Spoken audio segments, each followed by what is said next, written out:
the last 15 years, I've really studied what it takes to be a successful negotiator. We've researched elite level performance in a number of different environments. So we've looked at elite performance in a business setting, elite performance in a sports setting, elite performance in a political setting, and elite performance in an arts setting, in the arts environment. And it's very interesting. When you look at success in all of those areas, there are 6 common characteristics that present themselves over and over. Whenever you see somebody having achieved an unusual level of success, you will inevitably see these things present. 5 of these characteristics you can really apply to anything that you do, whether it's weightlifting or dieting or negotiating, doesn't matter. And the 6th one is specific to negotiation. So I want to, in this little segment, focus on the first one, which is people skills. If you're going to be good at negotiating, if you're going to be successful at cutting deals, it'll be necessary for you to have unusually good people skills. Now, often the image that we get when we talk about somebody who has good people skills is we think about somebody that's nice, somebody who's friendly, who's approachable, who's engaging, who's sociable.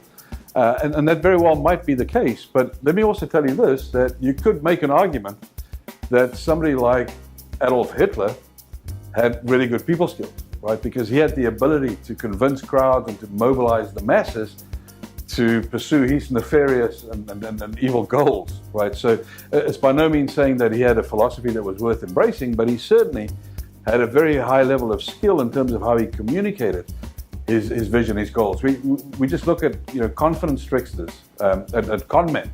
They're unusually good at being manipulative, right? They use their people skills for manipulative and nefarious purposes, right? So don't necessarily make the conclusion that if somebody has great people skills, that they're going to be nice people. But I can tell you this, it's very difficult for you to be successful.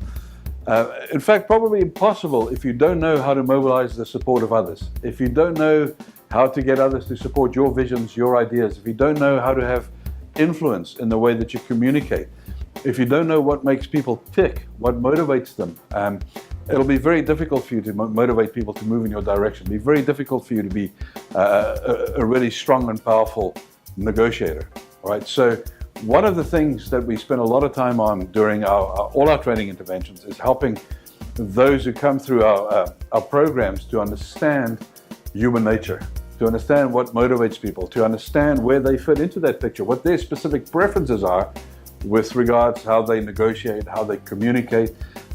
Because this is what we know, your preferences in life are a far better predictor of your behavior than your skills or your competence.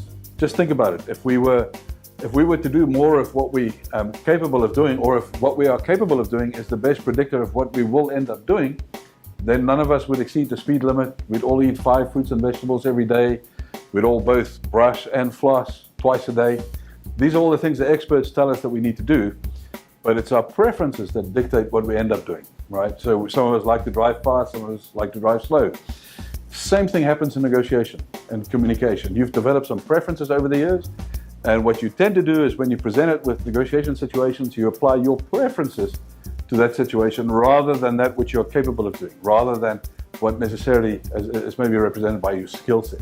So it's key that you understand what your preferences are, what other people's preferences are, because that's the best way to predict behavior.